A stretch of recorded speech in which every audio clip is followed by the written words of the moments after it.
Hey everyone, Sefa here, and today I'm going to show you two ways in which you can level up the new Final Fantasy XIV Endwalker jobs Reaper and Sage as fast as possible. I'll be showing you things you can start doing right now to prepare and some things you will need to have ready for the day Endwalker enters early access. There are two methods you can use to level up fast, dungeon spamming or doing Bozja or Satin or content. Before you can do any of these, however, you will need to have reached level 71 to be able to do the Shadowbringers dungeons and to be able to access Bozja. So let's talk about things you will need to unlock now and the prep you can do to get to level 71 real quick. The first thing you will need to have unlocked, and probably the most important thing to have ready, is the Wondrous Tales. Once you reach level 60 with the combat job, you can unlock the Wondrous Tales minigame by first speaking with the unctuous adventurer located in Idleshire and grabbing the quest Keeping Up with the Aliapos. Completing this quest will allow you to speak with the NPC Chloe Aliapo and receive a Wondrous journal from her every week. The minigame portion of the journal is not the important part for our purposes. What we need to do is get 9 seals doing some of the various duties listed in the journal and turn it in for the experience reward. This experience, assuming it's not changed for what it currently is equivalent to half of your current level, so this alone would take you halfway to level 71. Additionally, this journal has a deadline of 2 weeks to turn in from the current lockout, so you can grab a journal on the lockout week starting in November 9th, get the seals done, and wait to turn it in once you unlock the jobs, and you will be able to complete another journal on that same week. However, getting the 9 seals will take some time, and completing a second journal won't be efficient, so you can hold off on completing that second journal. Another thing you can do right now is unlock the challenge log. This can be done by completing the quest Rising to the Challenge in the upper decks of Limsa Lominsa. The challenge log consists of a few tasks you can perform to earn some rewards, and these rewards include experience. The challenges we want to have prepped starting on the lockout week of November 16th are Feeling Lucky and Dungeon Master. This is because after turning in the Wondrous Tales, you can do a leveling roulette and complete both of these challenges at once, hopefully getting to 71 in the process, depending on the duty you get. This next thing you can have ready is not really necessary, and we might not be able to do it depending on when the servers go down for maintenance, but can be a great source of experience if you did not manage to get to 71. This would be doing the Pixie Beast Tribe daily quest on the day before Endwalker comes out, and not turning the quest until you unlock the jobs and before the daily reset happens.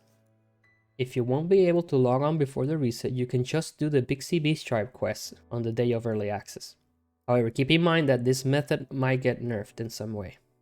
There are some other things you can prepare to complete when you unlock the jobs, for example, Fate, Guildhest, and Leaf Quest challenges, if you think you will need the additional experience. For example, you can do the 4 Fates and do a 5th one on the job you want to level. You can also do 90 Leaf Quests and do that last one later. This last one can be done on any job, including crafting and gathering, because the experience we want comes from the challenge log. Just make sure to be on the job you want to level when you turn in the quest.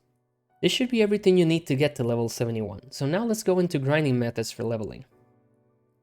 To efficiently spam dungeons and get the most out of experience, you will need a few things you can get right now. One of the most important things you should consider getting is Menphina's Earring from the Endwalker pre-order bonus.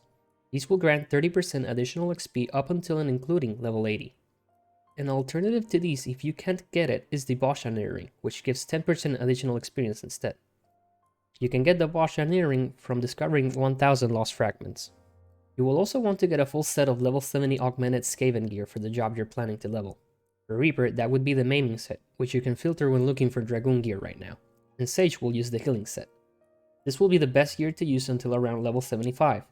You can get the gear either from various NPCs at Ralgar's Reach or from the Rowena's representative NPC at the main Aetheryte of Gagane, and can be purchased using elegant tomestones of Poetics. Remember that you will not need the belts and the earrings. Belts will be removed from the gear slots when Endwalker releases, and you will be using Menphina's Earring for the experience gain. You will have to buy the weapons once the jobs are released, so have some Poetics available for that. If you want to maximize your gear, melt some materia into it. Crit, Direct Hit, and Determination materia should work well for both jobs. You will also want to bring with you food for the 3% experience buff. Any type of food will give you the experience buff, but if you want to be more efficient, bring food that gives good stats. Smoked chicken, for example, should work well on both jobs. Another thing that will greatly speed up the leveling process is by using a squadron battle manual, or having the free company buff the heat of battle, preferably at rank 3. These increase the experience gain from defeating enemies by 15%, but do not stack with each other. You can get the manuals through your Grand Company squadron missions. If you haven't unlocked or leveled up your squadron yet, this can be a tedious and long process, so I would suggest joining a free company that will have any of the experience buffs active. I will link a guide below on how to unlock and level up your squadron, if you're interested in that. If you want to gain an additional 50% experience for some time while leveling, save up some rested experience. You can save up to 1.5 levels of rested experience by simply being or logging out in sanctuaries, for example, cities and settlements. You will know if you're in a sanctuary by the little moon icon next to your experience bar, and it takes about 4 days to fully store to 1.5 levels, so make sure you're not leveling any job a few days before Endwalker. Lastly, an optional consumable you can bring to speed up your dungeon run slightly are main attribute potions. These would be strength potions for Reaper and intelligence potions for Sage. For the dungeon spam itself, just do the highest level dungeon available to you. It is very recommended to have a full group of people to do this, as queues might take too long due to most people doing the Endwalker MSQ. If you don't have a group, I would recommend instead you do the Bozja grinding content. Now let's look at how you can prepare to do the Bozja method. This method will be most helpful to people who don't have a group to spam dungeons with. However, it will probably be slower due to not having any additional experience benefits. Aside from the armory bonus, items that give additional experience gains do not work in Bozja. First, consider getting the resistance honor buffs, especially the Ray of Valor buff. Each stack increases your damage by around 3%, totaling to 30% at 10 stacks. You can also get the Ray of Fortitude buff too for more survivability, but the damage one I would say is the most important. Additionally, get some lost actions and essences appropriate for the job you're leveling. For Reaper, I would recommend running a Deep Essence of the Beast with Lost Assassination and Banner of Noble Ends. This will help you deal very good damage while also increasing your survivability by healing yourself constantly. For Sage, you can use something like Deep Essence of the Ordained with Lost Chainspell and Banner of Noble Ends, or some other utility actions. While Lost Seraph Strike will increase your damage, it also greatly depletes your mana, so you would have to bring Resistance Ether kits to compensate. You can get all of these items right now by either farming the corresponding fragments or buying them from the market board. For the Bozja grinding itself, just do as many skirmishes and critical engagements as you can while achieving gold rank.